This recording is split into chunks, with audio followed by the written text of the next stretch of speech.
Good evening and welcome to another episode of Family Matters. Thank you so much for tuning in and allowing us to come into your homes as we do every week on Thursday to talk about issues that relate to the family. Growing up, there's one statement my mom used to make a lot, and I kind of picked it up from her, and it's been one statement that has been hard to let go of. Anytime I would ask my mom for money to buy something, she always had this response: hakuna pesa. That was the standard reply. Even if she would give you money later on, the standard reply was hakuna pesa. And somehow I picked that up. Until today, I have to be very conscious when my kids ask me for something, because my default answer in my mind is always hakuna pesa, because I took that from my mom. Tonight we talk about financial parenting, teaching our kids about money. What are the do's and don'ts, and how can we begin this conversation with them? And at what point do we begin this conversation with them? In studio with me tonight, financial experts and parents as well, to help us navigate through this discussion. So we'll begin by introductions. Well, hakuna pesa. Hakuna pesa. Yeah. My name is Roy Okonji. I am a debt management and life coach, motivational speaker and author. I am married to one beautiful Francisca, with whom we are blessed with 2 children, a 7-year-old Lionel and a 4-year-old Layla. Wow. I'm glad to be here. Good to have you. Karibu. Thank you. Yes. Hi, my name is Dorcas Moroki. I am 27 years old. I'm a mother of a 5-year-old. Yeah, I'm proud to be a parent. Okay. Yes. What do you do? I'm a financial advisor. Yes. Today we have a lot of advice in the studio. I promise you I'm not. Welcome. Yes. Hi, my name is Tina Ngetha. I work in media. I am a psychology student, and I am also a homeschooler. I am a mother of 2, a 13-year-old and a 7-year-old. Yes. Karibu. Asante. Good to have you again. Thank you. Yes. Yeah, my name is David Tanki. I think first of all, I'm a parent. Married to one Gertrude, and we are blessed with 3 children, 19, 15, and 12. Wow. And in addition to that, I do financial counseling and helping people basically to develop and work on systems that produces cash flow. That's good. Yeah. That's good. I think you and I planned without knowing. My kids are the same age also. Oh, really? Yes. Okay, hi. My name's Rebecca Nyapera. I'm a teacher, a parent, a wife to David Rono. I have 4 kids. Wow. My firstborn is the first year at TUM, and then my lastborn is in PP1. And also, I'm a scholar at the Helios Art Foundation, which deals with giving people a happy life based in Nakuru. Okay. Thank you. Karibu, good to have you. Thank you. I'm just thinking, referring to what I picked up from my parents, my mom. Before we even talk about teaching our children about money, do we as adults ourselves have the right understanding and concepts about what money is and how to interact with it? Because if you don't know, then how do you teach it to your children? David? Yeah. Let me begin by saying that first, thank you for having me. Money is a medium of exchange. It is basically what facilitates us to acquire things, to buy things. And that is why I think it is the one sought for thing all over the world. Yes. Actually, it is the most sought for. And therefore, I think it befits that we discuss it. We talk about it as parents, or in a manner that will help the children to understand it, because there is need for us to talk about it. Yes. Yeah. Okay. Now, in my interaction with because on the radio show that I host, every Wednesday I have what I call the financial clinic. And it's been more of a clinic for me even than for my audience. Because every week as I interact with different financial consultants like you, I realize how I have held on to so many beliefs about money that are not necessarily true. So where do parents begin to get this education to sort themselves out fast before they can now expose their children to information that will befit them where money is concerned? Okay.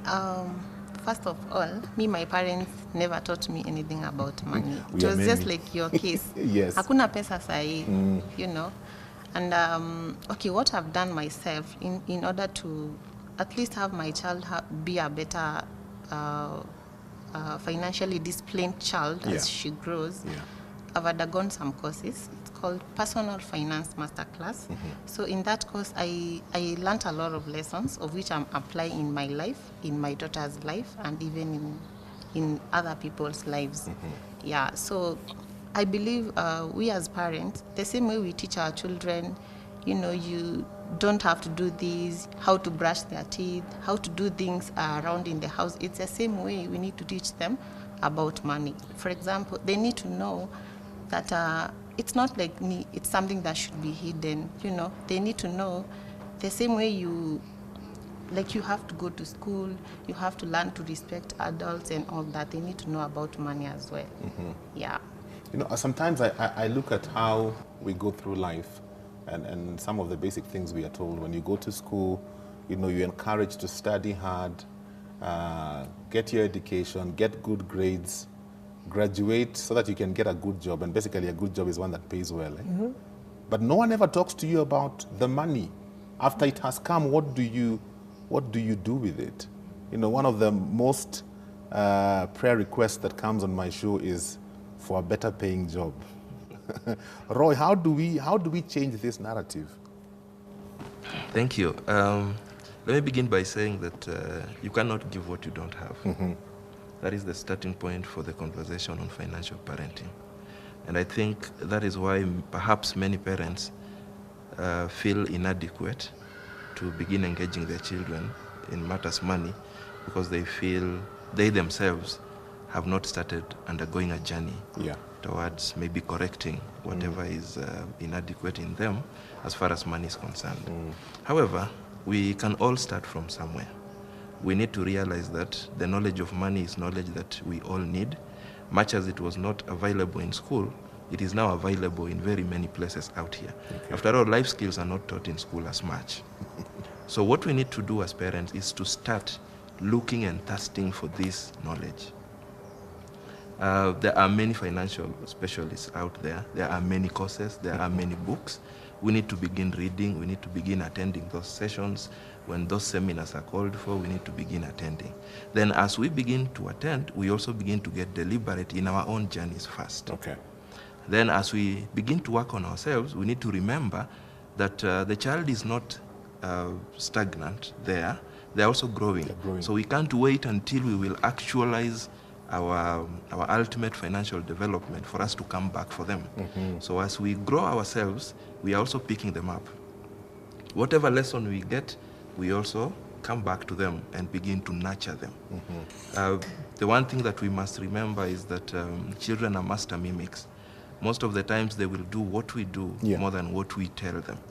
So it's not a theory class where we'll be lecturing to them that you need to behave this way in money matters, yet when they look at you, your behavior is the opposite. Right? So we start from where we are. We start acquiring the knowledge, we start practicing that knowledge. Then as we practice it, we start engaging the young ones as they come. Yes. I think one of the lessons all of us know and probably we teach without even knowing is that have as much of it as you can. Get as much money as you can. So man, get it as much as you can. For you as a parent, have you started talking to your children about money, and do you find it challenging? Do you find like you're not well equipped to teach them, but yet you still have to teach them? Just even thinking about that question, like you talked about not being talked to about money until it's very late, and it made me remember something. We never talked about money growing up. We never talked about ATMs, and so the ATM was a place where mom went to a wall and money came out. And so when I opened my first account, it was a business account, and I was asked what my limit to the ATM should be, and there was 10,000, 30,000, and 50,000, and per se I wondered 50,000, who would go to a wall to withdraw 15? So I quickly put 10,000, and I completely forgot about it until a couple of years later, in the middle of a job, and I need money, and my ATM limit is 10,000 shillings, because to me 10,000 was it. That was all the money that I was ever gonna handle. And carrying on from that has been that I personally am not very good with finances. I do not walk around with cash money. Help, there's a lot of help here. I know. I was really amazed at all the experts around. Salvation has come. Yes, because things know me. Things know me by name. Everything knows me, and it calls me. It calls you. And it wants to go home. Oh, I feel you on that one, and man. there is so much love, Yes. in all the things and all the shoes on the street and all of these things. So the easiest way for me has been not to work with cash. And it's until a few months ago when in a sitting like this, I met a financial expert and was talking about the necessity, like that is when you have an illness and you're not going for the cure, you're treating a symptom. So not working with cash isn't helping me because you haven't dealt with the problem. Yes. Yeah. And so from there I began to be deliberate, even in having those conversations with my kids. Okay. It is not easy because, as Roy says, children mimic. Yeah. And so if things call me, Yeah. be sure they call my daughters. And if the offspring must be better than the parent, my daughters hear the things more than I hear them. Yes. So I will admit that I have not done an amazing job at it. So I am in the starting steps of rectifying my own relationship with money, so that I would be able to pass that along to my daughters as well. Okay, that's Yes. good. Is it the same for you, or do you have a different story? Yeah, maybe I have a different story, but it's just on the same line. Like you see, parenting and finance is quite a challenging subject because these children, they need to know that we look for money. But as a parent, I think how you introduce it to them, what is money and why we look for money. Because we waste a lot, we use a lot of time looking for this money to the sacrifice of our own children. Yeah. Like we leave them maybe with the house girls, whichever daycare, looking for this money. So how, as a parent, I really concur with what Roy has said when they say that actions speak louder than words. Yeah. So how we use this money that we look for the whole day. Like maybe a child wants something, he wants you to stay at home, but you want to go, and then you tell him, Mom, have this 100. You see, now we are using that money wrongly. We are silencing that child. Yeah. And actually, we say that family is the root cause of all evil. Already that is corruption we are doing. Instead of being there, we are silencing with the money. So this child will know that money actually can silence somebody. So actually, as parents, there's a lot we have to do in order to direct our children to know that, yes, money is everything. And actually, money is the one that makes the wheel of life to roll. And actually, it has to roll. But then this money, acquiring it, how do we use it for the right purpose? Okay. Yeah. Thank you. At what point then would you say is the right age to start talking to your children about money, and how do you begin this conversation? I think for me, really, just as has been said, I think the whole issue of money must begin with us. Because my brother said that you can't give what you don't have. Yeah. Life doesn't give you what you want, it gives you who you are. So if you think you will talk to the children about money and you yourself are completely zero on it, then you are doing a zero-sum game. Okay. You wouldn't be able to score. I think it is important that as individuals, whether married or not married, we need to be able to interact with money in terms of financial education a lot more. And not just head knowledge, we need to practice it so that on a day-to-day basis, we are practicing what we know. And then when we get to marriage, we have these conversations as couples, and we are talking about it, and we are learning about it, and we are planning the use of it or the acquisition of it. Yeah. Then when the children come from the time they are born, they get socialized into a system. Okay. Now, the problem we have is that we have no system. Yeah. So we are running helter-skelter, looking for quick fix, and sometimes it is a big challenge. I think for me, it is important that parents and generally the public understands financial or develop financial literacy and practice it. Then children from day one, there are games that are very good in money. When my children were a lot young, instead of buying children guns and buying children these funny toys. Yeah. They are very amazing financial toys where children learn to buy, sell, children learn to give change, at age 3. Can you imagine? Age 4, age 5. By the time that child becomes 9 years old, she or he is completely literate with money. Okay. My second born, one of the things that amazed us one time, we have developed a system where we save for them, and we also allow them to keep their money, save it themselves. Okay. And we discovered later with my wife that they were actually loaning each other or loaning people in the house. So if you have no cash, then this boy, young boy, he said, yeah, I'll loan you, but let's talk about the interest. We had not started talking about interest because we wanted them to know. The guy had gone ahead of you. Yeah, the guy had gone ahead. He says, I'll give you 100 shillings, but when you return with 10 shillings. Every day you delay, you add a shilling. Hey. And we came to know because one of the persons that borrowed the money in the house had not returned for a long time. He defaulted. Yes. and it was chaos. It was very uncomfortable. So I think financial education is from a very young age. Yeah. I love the whole concept of games, and introducing that, when you're having family time, playing some of these games instead of being locked onto a screen, because that really helps. But Roy, I'm thinking, what about those of us who may not have had the systems, we've not set in the systems that you're talking about. We've kind of stumbled onto this thing kwa sababu maisha imekuwa ngumu, and we had to figure out this little that I have, how can I multiply it? And we started meeting people like you, and you told us here, there, and somehow it's beginning to make sense. But now our kids are in their teens, and we've never talked to them about money. Where do we start? Wow, thank you. Again, as I said, we will start from where we are.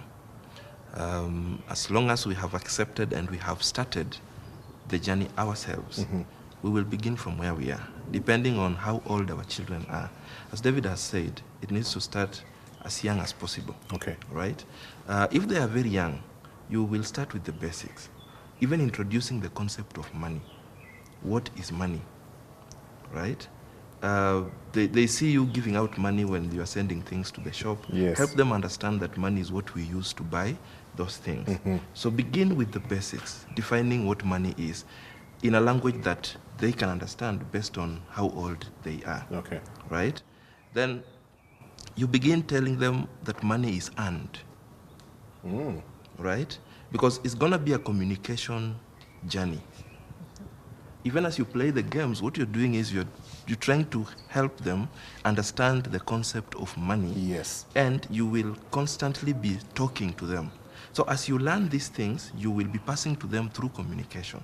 When you're talking to them about earning, for example, that money is earned, there is nothing for free, so that as they grow, you see, even if you've gotten this information today, you can begin creating that system that David talked about today.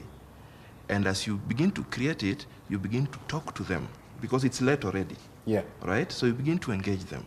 Tell them money is earned. Yeah? As much as possible, if it's possible, go with them to your workplace. Oh. Right? When they see you leave the house and you're saying you're going to work, yeah. Where are you going? If it's possible, go with them one Saturday to your workplace. Or if you run a business, yes. Let's go with them. Let them observe what you're doing. And let them try to understand how money begins to come. That way, as they grow up, they're beginning to learn that you have to do something for money to come. Right? Yeah. Now, even at home, as you're doing household chores, and they're asking you for money for a sweet, for example. You see, our temptation has been that we do not want our children to go through what we went through. Yes. So everything they'll ask, we will say yes. So I want a sweet, give me money, give me money for a sweet, and we give. Yeah. Let's begin to tag work on the money. All right? They want money for a sweet.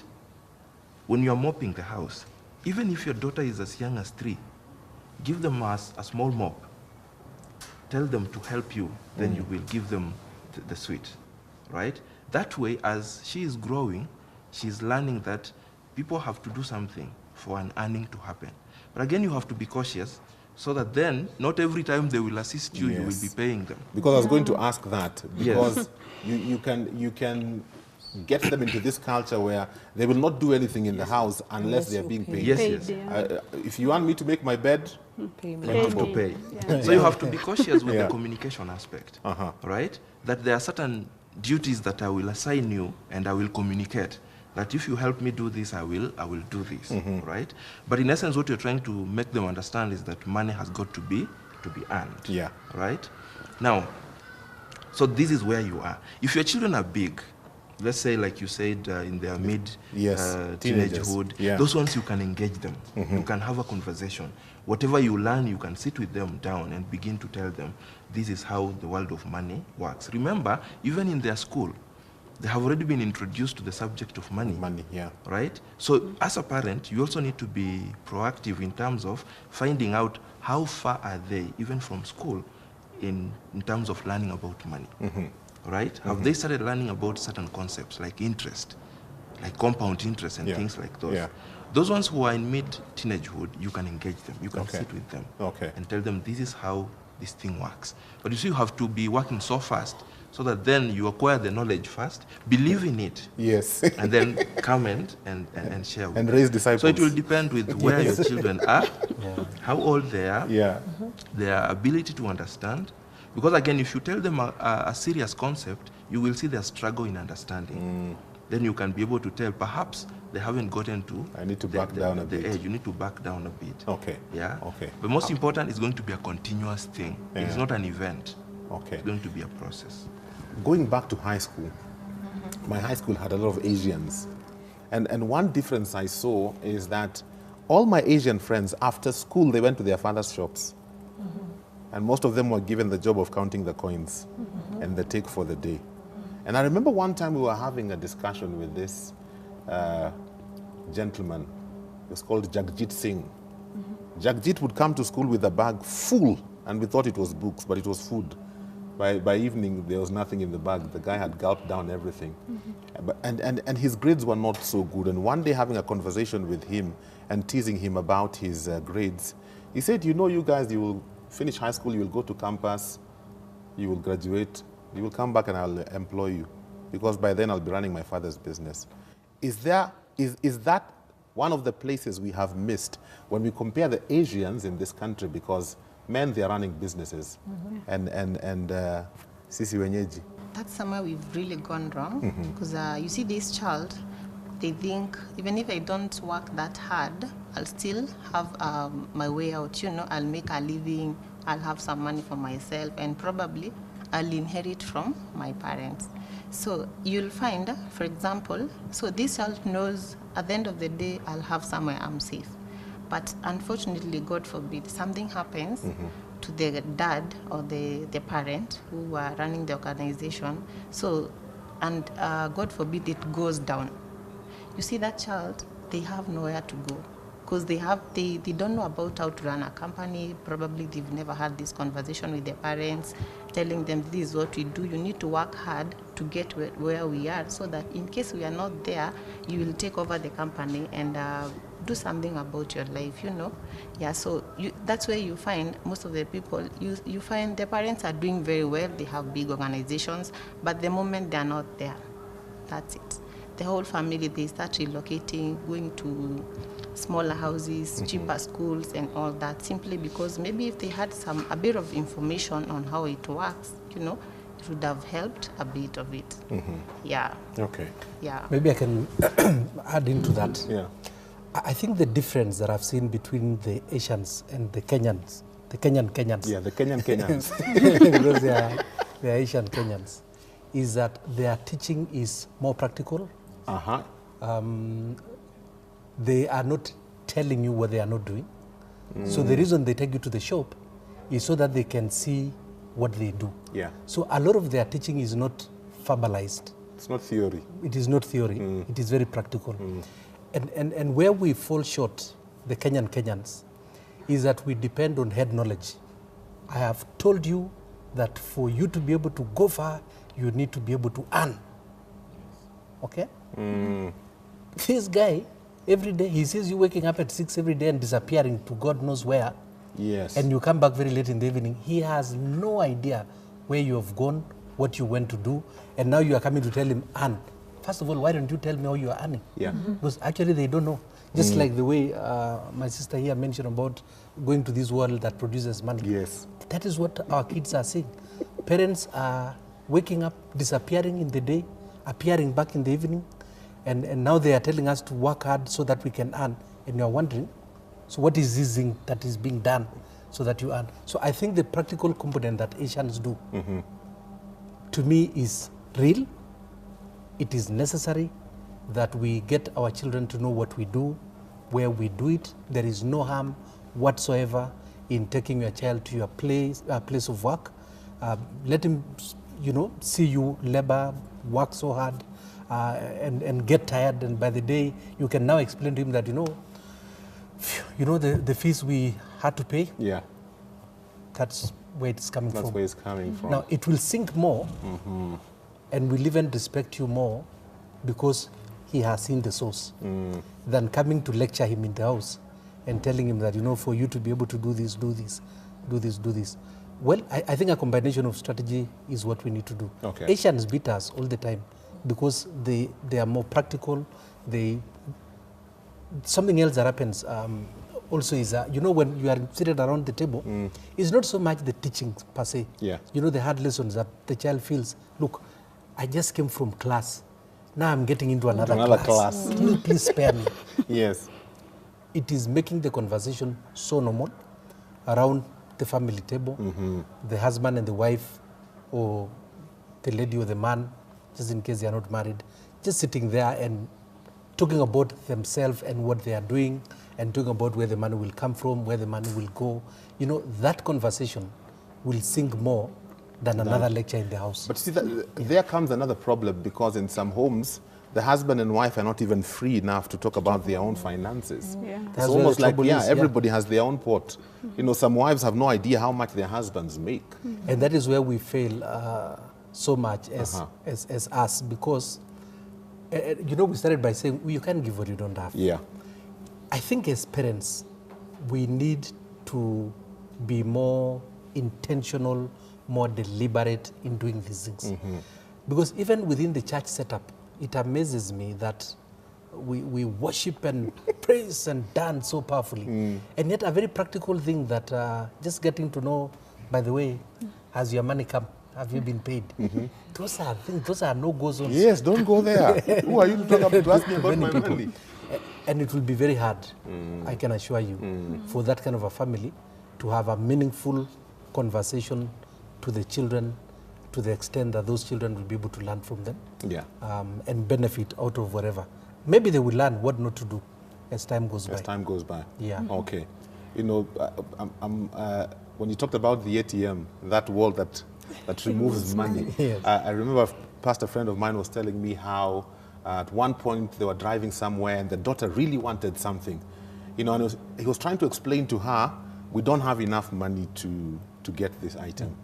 And the daughter said, I know where you get the money. Yeah. Come, I'll show you. Yes. And the daughter pulled his hand and took him to the ATM. To the wall. Says, you have that card. Yes. Just put that card in there. The money will come out. And that's when you realize kids are so innocent. And we have a responsibility to teach them and to give them understanding on so many issues in life. We'll talk a bit about the whole concept of allowances and giving our children allowances. Is that a good thing? Is it a bad one? At what point do you begin to give your kids allowances, and how do you guide them in terms of handling that money? You're watching Family Matters. Tonight we're in the bank. We are talking about parenting, financial parenting, talking to your children about money. If this is a discussion you've never had with your children, I hope that by the end of tonight's show we'll give you some ideas of how you can begin this conversation, because it's a very important discussion to have with your children. We're taking a short break. We'll be right back. We believe family matters.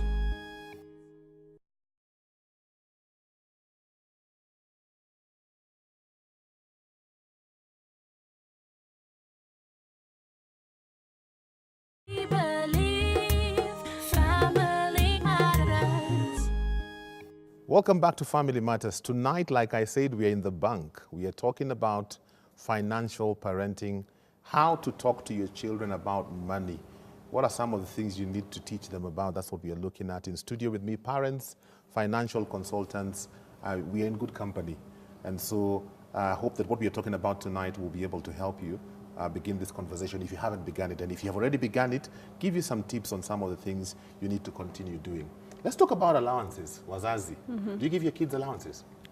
Yeah, sometimes I give them allowance. So I give it as a surprise, and I have to follow it to see how the money was used as a surprise, not because I don't want to give them this notion of that if you wash for me utensils, you are waiting for something. Yeah, not that way. So I give them allowance. Maybe the child performed well, and then I'll have to give an allowance to motivate, but I'll have to follow up and see how this child used the money.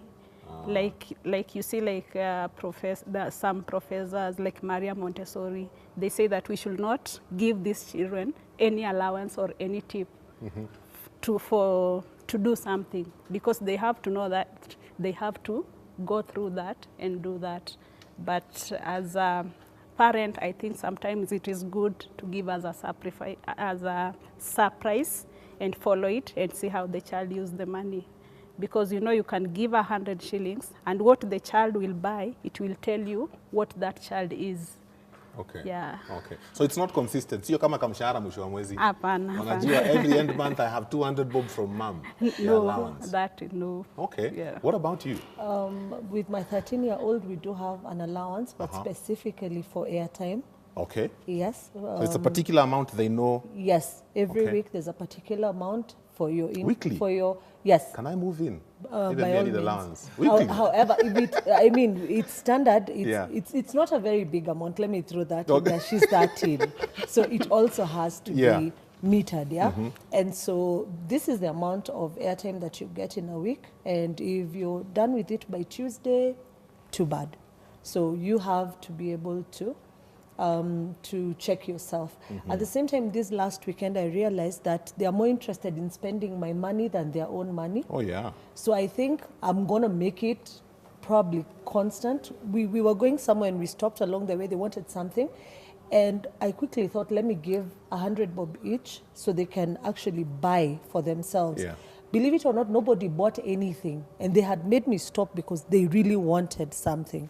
But the minute it became their money, the question was, can we use it? Do we have the option of keeping it? And I said yes. And that cash is still there almost a week later. Had it been my money, we would have been very, very okay with spending it. So I'm also realizing the same way I'm interested in, you know, as grown-ups, we don't want to spend money. It's something that the kids also pick up. And so they know that it's important for them to save. And maybe just to add on to something that Mr. Tangi said, and more so on parenting, well, I've confessed that I'm really, really terrible at finances and stuff, but I'm working very hard at being deliberate in parenting. And I think that that's a beginning point for this conversation. Okay. We have to be open to the fact that society is changing, parenting is evolving. We cannot parent the current generation the same way we were parented. It will not work. This, more specifically for us who are homeschooling, we are forced into a position where we have conversations with our children and we are forced to face our limitations. And so if I'm terrible at math, I'm going to need to admit I'm terrible at math. I can't ruin my child's future claiming that, yes, I had an A or I was position 1. And so the same spills over to other areas of our lives. And as parents, we need to be able to admit that I am not good in this area. I need to ask for help in this area. And ironically, some areas where we struggle, our children are better at. And so we need to be able to move from that high horse of I know everything and it's my way or the highway to being able to come down to our children's level, because like it or not, Percy, society has held us ransom there. There is all of this information on social media, so we have to be at par with what society is doing. And like it or not, these values are interfering with our parenting.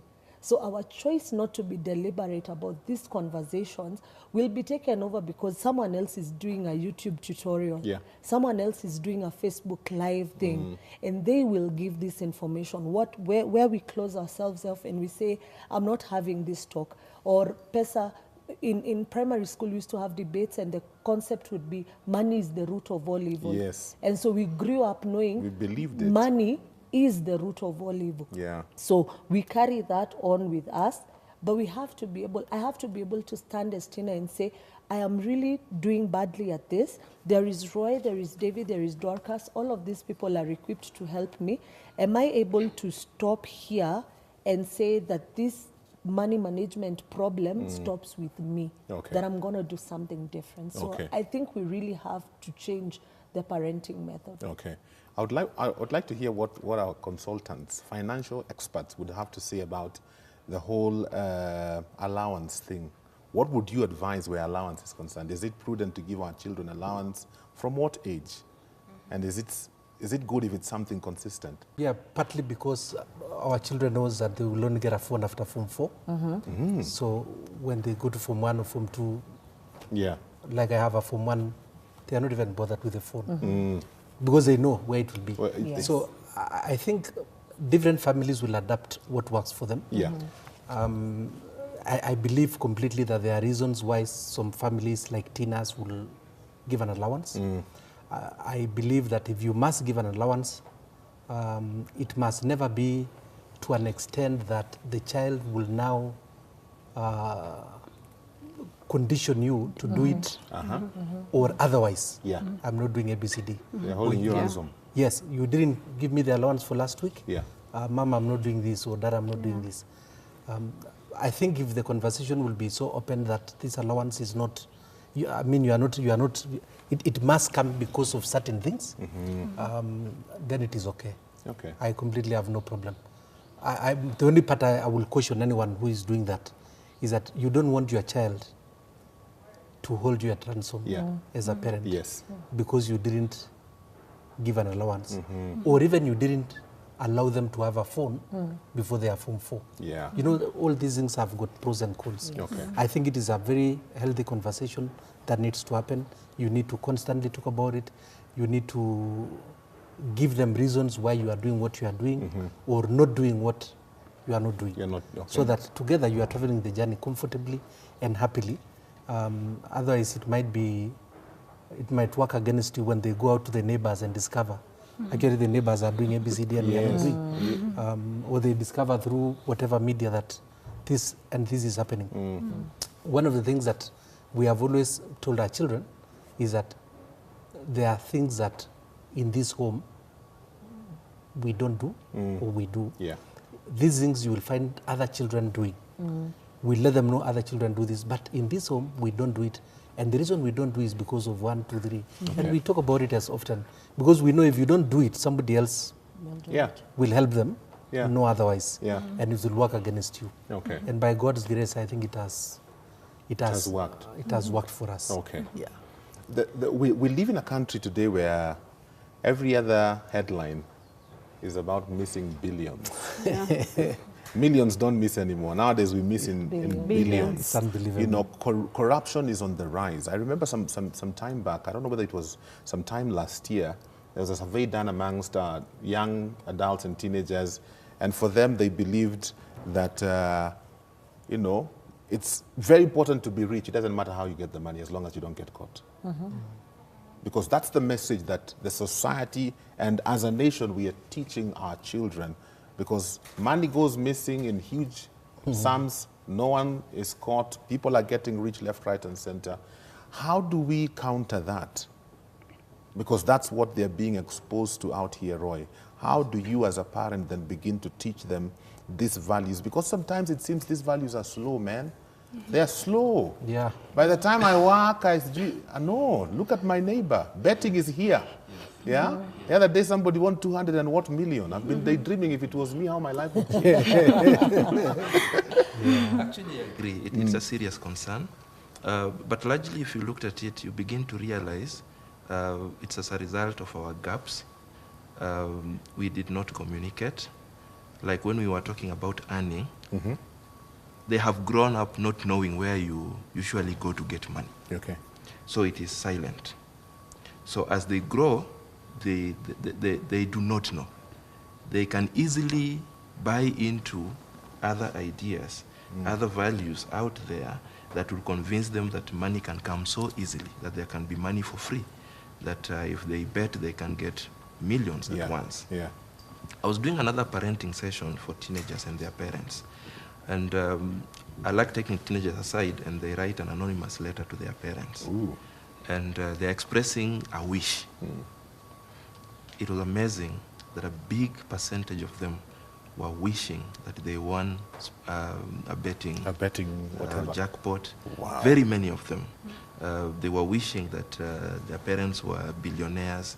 They were wishing a lot of things. But when you look into it, you begin to realize that there is a communication breakdown. We have not explained to them that money is finite, that if you use money, you are depleting. The more reason why we continue working to get money. We have not communicated to them that there has to be effort before the reward comes. And even at home, we have tried to propagate corruption. Yeah, it is said that children want our presence and not presents. Yes. But then when we are not able to be present, we come and bribe them with presents. And so as they grow, they also begin to know that this money is so powerful. It has silenced us, as you mentioned. She said, it can silence anyone, right? So as they're growing, they're already having a corrupt mind, money-wise, right? So we need to start, as we have consistently said here, from where we are. This communication thing, we will not run away from it. We have to explain our intentions. When we are not able to give them this or the other, can we be able to talk to them? One of the things that we must address is how we communicate lack. They need to know that money also comes in seasons. Yes. That there's going to be a season when things are down. How do you tell them? Will you tell them, hakuna pesa? It's one way of saying it. Hakuna pesa. And then they're left stranded because they're also depending on you for security. They look at their father or their mother as this earthly god, right? You are everything to them. Yes. And so when they ask you for something and you bluntly tell them hakuna pesa, you're leaving them also confused. But if you are to explain to them that money works this way, and when we spend money, if we had money here on this table, this much, when we go to buy, it's reducing, as you can see. So as I'll be going to work, we'll be expecting more money to add here. Sometimes before this money comes, this money can be depleted. And if it gets depleted, those are the days when I'll be telling you that we are not able to do that which you want us to do now. Let them understand the motive behind you explaining the situation of lack. That way, as they grow up, you're forming a value system that cushions them against temptations to look for quick fixes in future. So that is a way that we can also begin to embrace, that will also help them run away from corruption deals and the belief that they can be betting day and night, hoping that they'll be the next ones who will win the 200 million. Explain to them the logic behind betting. Yes. Like how many people are betting.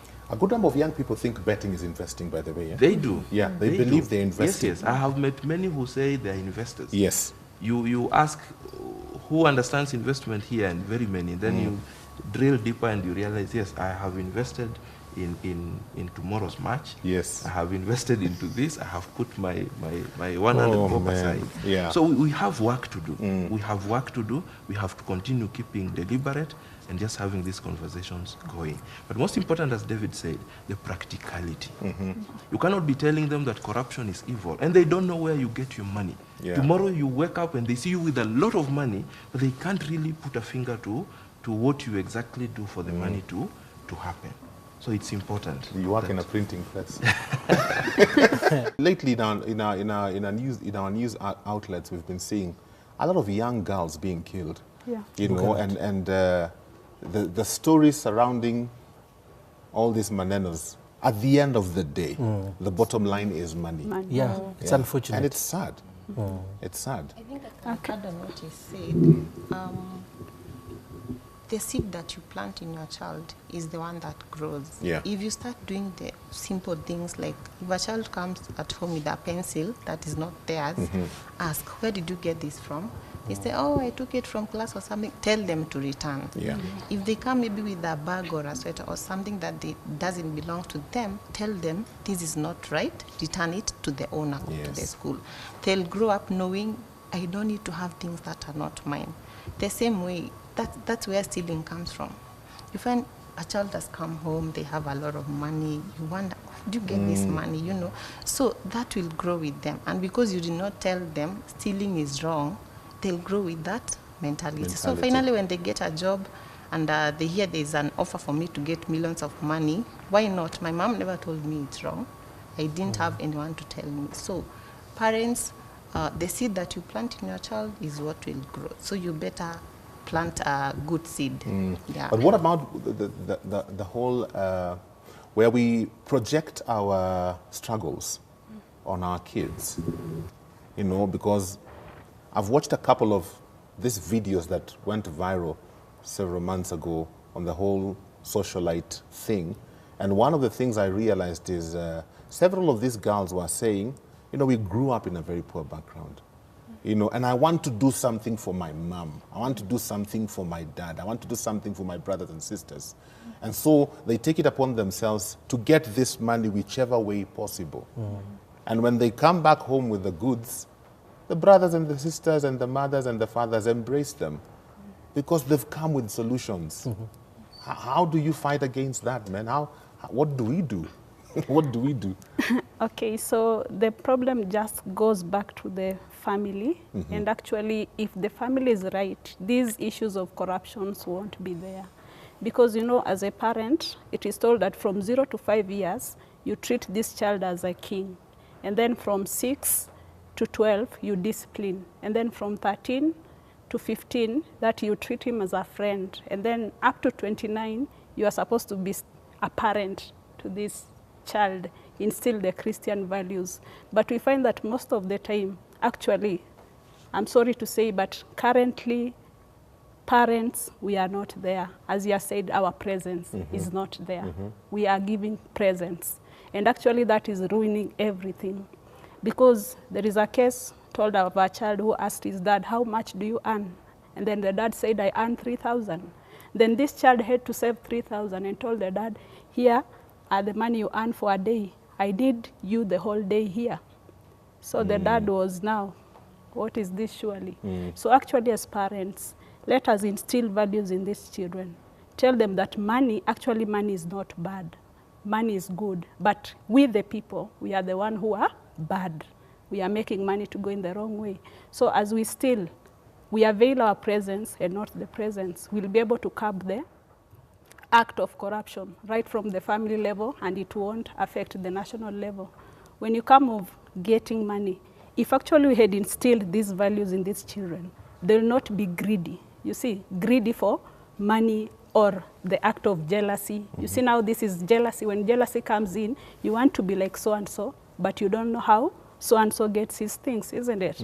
It comes even to husband and wife. Like I see my friend driving a BMW, I tell my husband I need a BMW.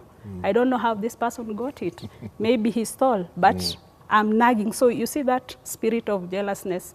If we can, and then if we can borrow an idea from the Asian community, like I say, like you see the Asians community, I believe, they take their meals together. That is something that we Africans, we are failing, you know, and then they do their prayers together also. But for us, like the children take their meals with the maid, mom comes at his own time, she takes a meal, dad comes at his own time. So there's no time we are together discussing issues, and then there's no time we are praying together. And we are told that a family that prays together lives together. So actually as a family, as a parents, we've become, I'm sorry to say, child manufacturers and not parents. Yeah, we manufacture. Look the case that we are anxious to get this money. We take a middle class or a top class child to a boarding school. Because of what? We are looking for this money, which is never enough. And then we are forgetting that according to nature, what goes around comes around. This same child will throw us in the old age home at the end of it. So the ball is in our hands as parents. Okay. Let us do according to the will of God. Let our presence be there, as Roy has said, and not presence. Okay. 3 things I want us to talk about before we run out of time. Saving, investing, and giving. How do we teach our children? Let's begin with saving. How do we teach our children to save? Because this is a message we are told over and over and over again. Yeah? Where do you start? Personally, I started when my little girl was 3. They have picked it well. What I did, I brought jars for them, and then I explained that when you get money, when you spend, it's going. What will matter is what you will be remaining with. Yeah. So even when someone will give you money for a sweet or whatever it is, you need to make a decision not to use the entire of it to buy that thing. So if you get money to buy a sweet, 10 shillings, you can make a decision to save 5 and go and buy 5. It is your choice. Yeah. You can choose to eat the entire of it, but tomorrow one of you will have some money and the other will not have. And then I would begin to observe them. So I would drop like a 10 bob coin to each of them, then I would see how they do. And after some months, I would want to check, how much do you have in your jar? How much do you have in your jar? Then I'll begin to explain them that as you save, later on, say at the end of the year, you can now say, when the year comes to an end, I would want to acquire this particular item. You will be able to come and say, I have saved this much. Then we will see the shortfall. Then we can be able to help you meet your target to buy whatever it is. Or when the year comes to an end and you still haven't figured out what you want, you do not have to spend the money. Yes. You can continue, right, into the next year.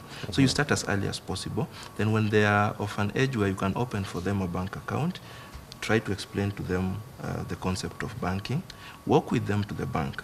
You know, when I look back, the first time I went to a bank was when I was joining campus. Yeah. And it was so scary. and then later on, when I would work in a bank, I would also begin to observe even adults. When they walk into a bank, they're coming as though they're being done a favor. They're walking like stepping on some holy ground, and you know. So humble. begin early. Go with them to the bank. Try to explain to them the basics that they can understand. When they save in their jars, when it gets to a certain level, you can then go with them to the bank. These days I've seen banks that would give them sophisticated piggy banks. To piggy banks. Yes. So when the money gets to a certain level, they carry them to the bank. It is opened, and then they save in their account. So we need to start as early as possible. Okay. What about investing, David? I think all these 3 things are tied together. The ability to earn must correlate with the savings you're making. And the intention why you're saving is because you want to invest. And I think we need to be able to help the children understand. Otherwise, they will also be saving and eating at the end of the day. Exactly. And what I've seen work is where they've learned that earning is important. They save in the process. And what we started by doing as a family is to reward them for saving the most. And then at the end of the year, we set family goals, and then they also have their own goals, what they want to do, and we give priority to them doing it with their money. Even if they lose it, it's okay, because the learning in investing must be, you need to put it somewhere so that it can be able to grow. Yeah. And then you need also to help them understand what are these places where they can invest in, and it agrees with our values as a family. And I think it is important to, as soon as they get to learn, like for example, when they are teenagers, or even shortly before teenage, 10, 11, 12, you can actually help them even to understand how the workings of the stock market. What we've done in my family, we also save for them. We have had to open SACCO accounts for the children, including the 12-year-old, because we want them to know that once you have some money there, you can borrow 3 times. Yes. And then you can now go and invest, and whatever you are getting from the investment, you use it to come and pay off this. And it is helping. So I think a family that begins this process will complete the process through an earning system a system where you help them to know how to save, and the process will not be complete until they can get to know to invest. And we have said, Pastor, that I think these three things requires us also to be doing it. You know, the heaviest thing that an old man carries is an empty wallet. Yeah. So Very true. let the children know that the reason why we're here is because we took some money, we were hoping that it will be X, Y showed up, and now Y has taken us to the hole, and it will take us time before we get this. So next time when you want to do it, please consider 1, 2, 3, and you will avoid the pothole that we are in. Okay. Maybe lastly, before we wrap up, because my producer is showing me signs and wonders, maybe miracles will happen here today. When you're making huge financial decisions as a family, is it prudent to include the children? Maybe you want to buy a shamba, or you're purchasing a home, or you're purchasing a car, something that will affect the finances of the family. Is it good to involve the children in this kind of decisions? Yes, it is important, but depending on also how old they are. Yeah. You know, the best thing we'll also teach them is how to make decisions that are sober. And even before you get to the big ones, you need to start this with small things. Okay. Like when you go to the supermarket and you're making a choice between this or the other, try to voice it. If you've gone together with them, if they are age 6 and above, try to speak it loud. Try to ask, do we really need this? Yes. Instead of this. That way, you're also helping them in future to be able to make rational decisions. When they are grown and you want to make a decision that will affect the economy of the house, you also involve them. Like when you're planning to buy a car or you're planning to buy a home, go with them when you're trying to make the decision of where you want to buy it. Speak loud as you're trying to make the decision so that they can see the parameters that you are using and the impact of the same also. How are we going to live after this? What is it going to affect? Yeah, because later on you might find yourself in that house and then something has been affected. Yeah. Or maybe if you are this family that was giving them allowances, you've gotten to a level where now the allowances are no longer there because you've committed that particular bit. So it's important that you involve them, but depending on how old they are, that will tell you the extent to which you will involve them. Okay. Yeah. Great. Parting shot. Let me give you the opportunity for a parting shot. Okay. Yeah. I agree with what she's saying. I learned the best way to teach children is through images, because they don't forget images at all. So they'll grow up knowing, one time, I would like to get into an aeroplane, maybe travel around the world, live in a nice house, have a nice car. They'll grow up like that. Yeah, but when it comes to purchasing assets for the family, maybe land or maybe buying a car, it's good to involve them as long as they can understand, so that when there is shortage of money, they know it's because we've used this money maybe to buy a family asset. Yeah. That's why there is no money at the moment. At least they will understand. Okay. Yeah. Ladies and gentlemen, we've run out of time, but thank you so much for coming. Thank you for your input. I believe somebody has been helped. Mzazi, if you haven't begun this conversation with your children, I would encourage you to begin. If you yourself need the knowledge, like our financial consultants have shared, there's information out there. You know, there are different people who offer different short courses to help you begin to understand your relationship with money. Because I can guarantee you, just like I shared when the program began, your relationship with money will affect your kids. My parents' relationship with money affected me, and I have to be deliberate to change it.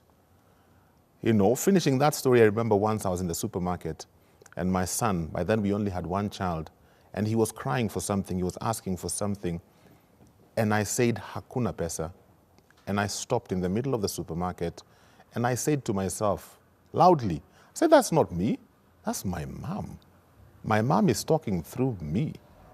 And I realized, wow, I have to be deliberate to change that concept that was stuck in my mind. So we have work to do. Thank you so much for watching the show tonight, and thank you for your support. It is through your support as partners of Family Media that we are able to bring you this kind of programs. Have a great night and God bless you.